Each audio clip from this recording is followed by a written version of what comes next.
এটা হচ্ছে ওনাদের এয়ার গাড়িটা, এই যে এটা হচ্ছে আপনার এয়ার না ওনাদের, তো এই নাম্বারটা তো আমাদের।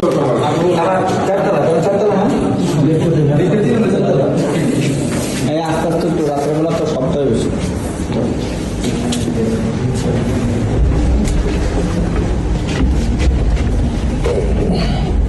আপনারাও কোনো ইটি করেন না? লাইটটা একটু অন করেন।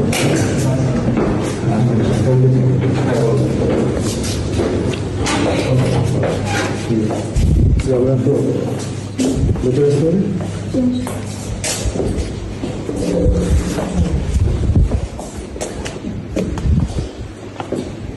বাসায় কে কে আছে? আচ্ছা, আমি আমার ভাই আছে। আর একটু ক্যামেরাটা অফ করতে পারবেন? বলুন, কথা বলছি, সমস্যা নেই। এইভাবে আপনি একটু গেঞ্জি পরেন।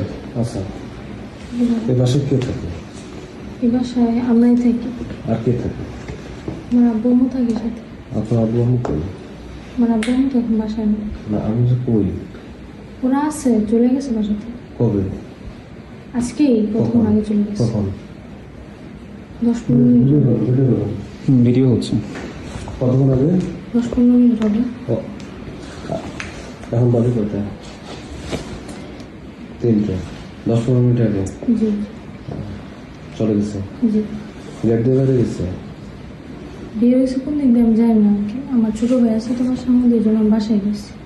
দুজন নিচে, নিচে আমাদের ইয়ে আছে না, একজন নিচে চলে যান ছাদের উপরটা। আলী হোসেন শিশির, তিনি কোথায়? উনিও চলে গেছে বাসায়। আমরা একটু দেখতে পারি? হ্যাঁ দেখেন, সমস্যা নেই, দেখেন দেখেন। ছাদে আছে, আপনারা দুজন ছাদে যান, ছাদে যান। আর আশেপাশের ফ্ল্যাটগুলো কিন্তু ইয়ে করতে হবে, যেহেতু 10 মিনিট আগে বেরোছে, বের হতে পারেন, কারণ আমরা বাসার বাইরে অবস্থান করতেছি, তো বের হতে পারেন না। না, বের হইতেই পারেন, এখানেই আছে। আমার কথা আমার আব্বু মামা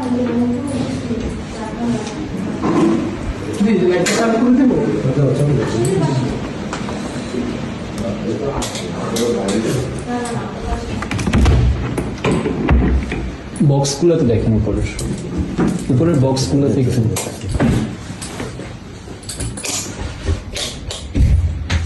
আমরা কোথায় ছিল? এদিকে ভিডিও অন করে আসেন, ভিতরে আসেন, একজন আসেন, আমাদের সাথে একজন থাকেন।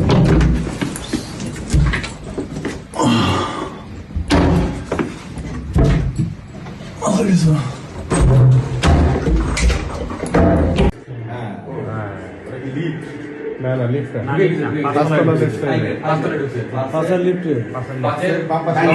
সম্পূর্ণ দায়ভার আপনি নেবেন। অবশ্যই আমার দায়ভার। ঠিক আছে, যদি ফুটেজ ডিলিট হয় সম্পূর্ণ দায়ভার আপনার। ফুটেজ যদি ফুটেজ না, শুধু সবকিছু হইলে আমার দায়ভার। আমি বাসার কেয়ারটেকার না। ঠিক আছে, ওকে, থ্যাংক ইউ। ঠিক আছে, থ্যাংক ইউ।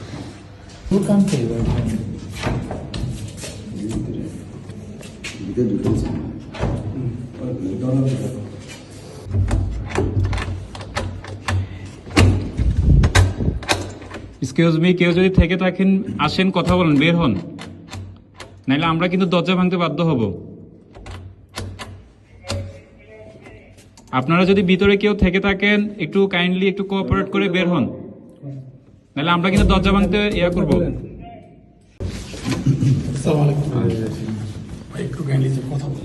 না না, কে? না না, please। কে? বলেন কে? ভাই আমি তো স্যার সামনে সামনে আসেন, সামনে আসেন, সমস্যা নাই। জি, বলেন। মহিলা বন্ধ করে আপনি একটু আসেন ভাই, আপনি না, বলেন, আমাদের সাথেই বলেন। তাহলে আসেন, আপনার মহিলা বন্ধ করে দেন ভাই, আমরা ভাই নীরব না না, নিরীহ মানুষ বলতে তো আপনি হবে না। আসেন, আপনি মোবাইল বন্ধ করেন প্লিজ, না না আমাদের এটা এটা এটা মোবাইল বন্ধ করে দেন, কোনো সমস্যা নেই। কোনো সমস্যা নাই, বলেন আপনি বলেন। মোবাইল চালু থাকা অবস্থায় সমস্যা নেই। না না মোবাইল রেকর্ড হচ্ছে ভাই। রেকর্ড হবেই, আপনি রেকর্ড হবে। ভাই আমরা কিন্তু ভাই আমরাও কিন্তু বৈষম্যের শিকার ভাই। আমার ব্যবসা বাণিজ্য সব বন্ধ। সেটা পুলিশ দেখবে, প্রশাসন দেখবে, তদন্ত শেষে দেখবেন। Please, আল্লাহ please, আপনি আমার সাথে একটু কোঅপারেট করেন, চলেন। আপনি উনি মহিলা মানুষ, ওনাকে কষ্ট দিন, বাসায় পৌঁছে ভাই এতটুকু আপনার কাছে আল্লাহ আসে। বাঁচতে ভাই আমরা আপনি সিম্পাথি দেখায় তো লাভ নেই ভাই, সিম্পাথি ভাই দেখায় আমরা কিন্তু কোনো অন্যায়ের সাথে জড়িত না। আমরা কোনো অন্যায়ের সাথে জড়িত না। ভাবি শোনেন ভাই একটু মোবাইল রাখাই ভাই আপনার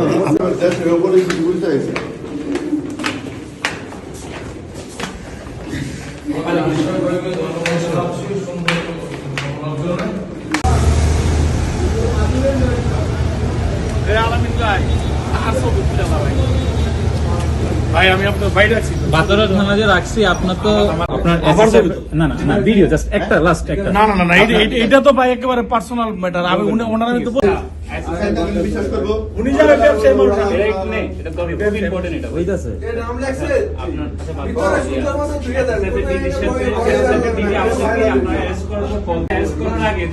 হ্যাঁ যেহেতু আমি ওনার বাসায় থাকি ওনার আমি জানাইছি এইটুকু। আমি ব্যবসায়ী মানুষ। আমি ওনার প্রস্তাব দিয়েছি।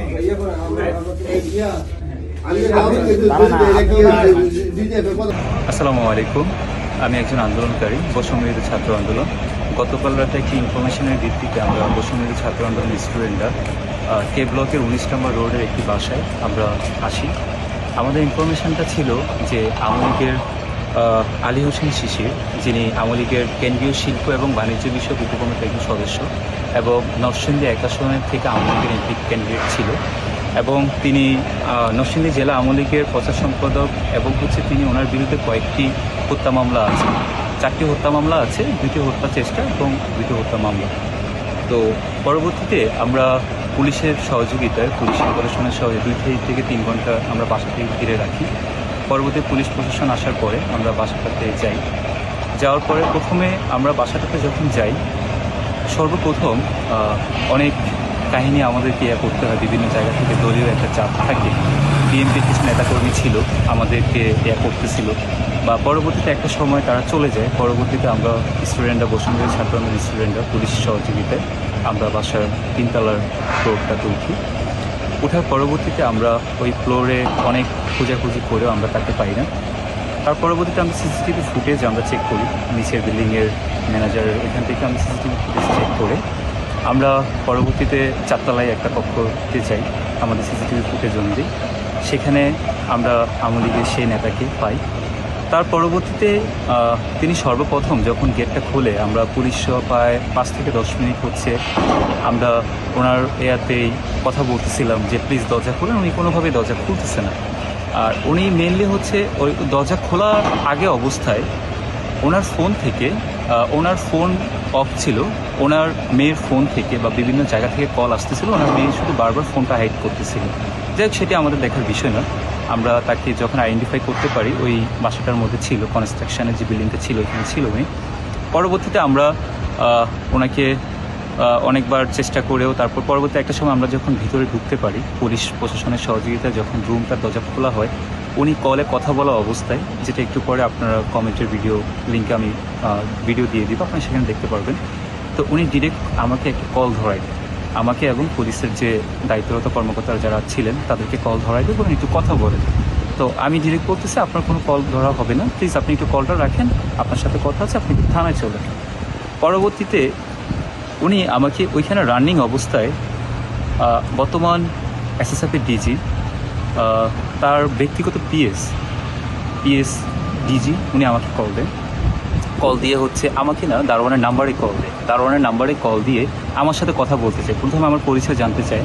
দারোয়ান আমার পরিচয় না জানানোর পরে উনি পরবর্তীতে কোনো না কোনো সম্ভব কোনো মাধ্যমে উনি আমার পরিচয় নিশ্চিত করে আমাকে বলতেছে, আলামিন ভাই, উনি ওনার পরিচয় দিল। আমার নামটা উনি কীভাবে জেনেছে আমি সেটা অবাক হয়ে গেছি, কীভাবে উনি আমার নামটা জানলো।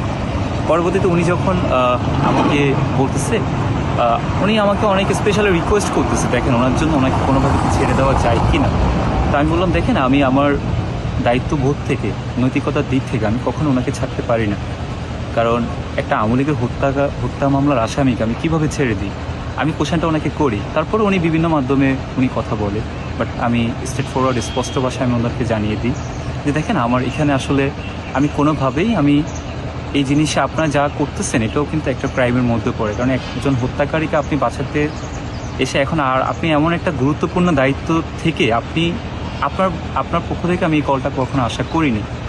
তো উনি আমার সাথে প্রায় 34 সেকেন্ডের মতন কথা বলে। পরবর্তীতে এসএসএফের ডিজি পিএসসি নাম্বার থেকে আবার আমার সাথে যোগাযোগ করে, ওনারও সেম তদবির। আমি স্পষ্ট ভাষা ওনাকেও আমি সেম বলি যে দেখেন আমি কোনোভাবেই এটা আমি করবো না, আমি ওনাকে পুলিশ প্রশাসনের মাধ্যমে আমরা যেহেতু আছে আমরা পুলিশ হস্তান্তর করে দিব, এটাই আমাদের। পরবর্তীতে আমি যখন ওনাকে নিয়ে নিচে যাই, এর পরবর্তীতে ওইখানে ফোনে আরও 2টা কল আসে।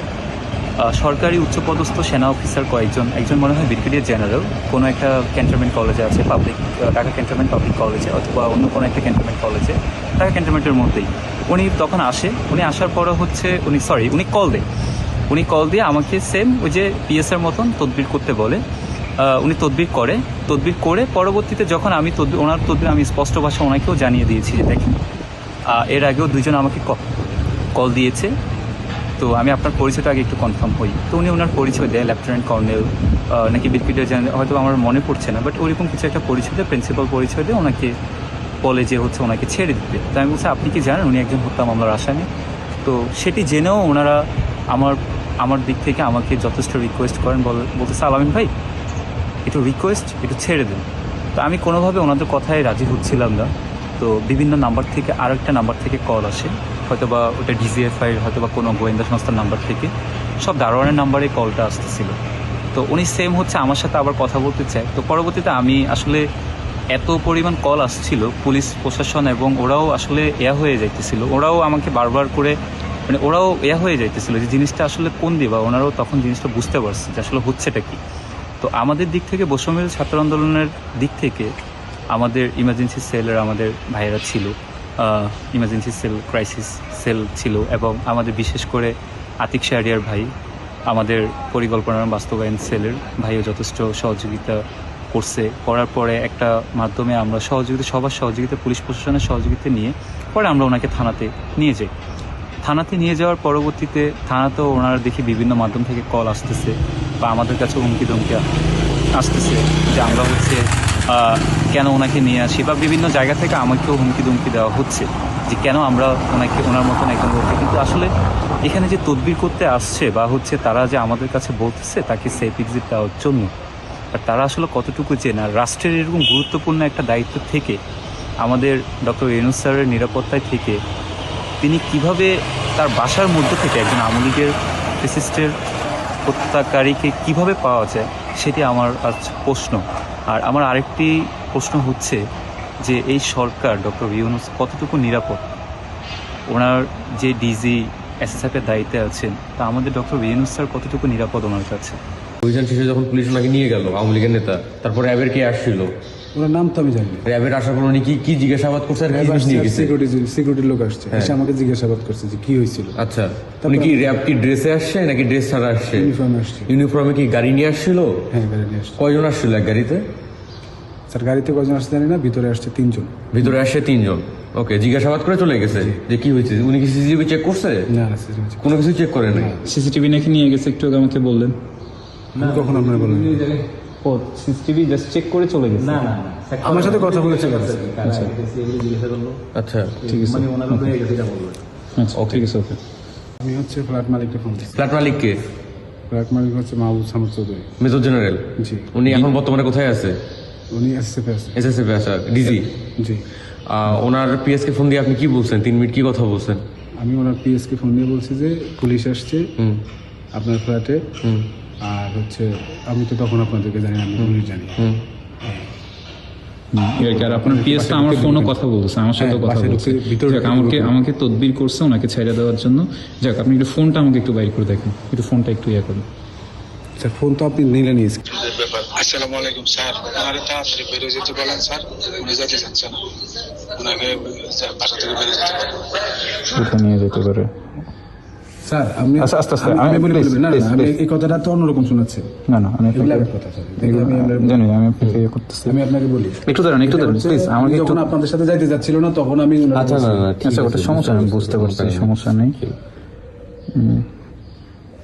আর র্যাব থেকে যে আসলে এটা ওনাকে আপনি বলেন নাই? কাজ করতে দেন, নাইলে কিন্তু ইয়ে করেন না, ঝামেলা করেন না। প্রিন্সিপাল ক্যান্টনমেন্ট পাবলিক, উনি কল দিয়েছিল আমাকে। আমি আপনার কল দিচ্ছি। উনি ওই যে আপনার ফোনেই তো কল দিয়েছে। হ্যাঁ, উনি হচ্ছে ভাড়াটি এখানকার। এটা আগের। আগে বাদ দাও না, না, ধরো। এটা ঢুকে দেখো কে কে আছে। ওই যে একটা থেকে শুরু হয়েছে। বিশ্বাস নাকি চলে গেছে, মেসেজে জানান আমাকে ডিজিএস পিএস কল করবে, রিসিভ করবেন অলওয়েজ। ট্রিভিয়ালি শিশির। ছবিটা নাও। এটা কি উনি তো? শিশিরই তো। এটা তো ওই যে যারা গ্রেপ্তার করছে। ঠিক আছে।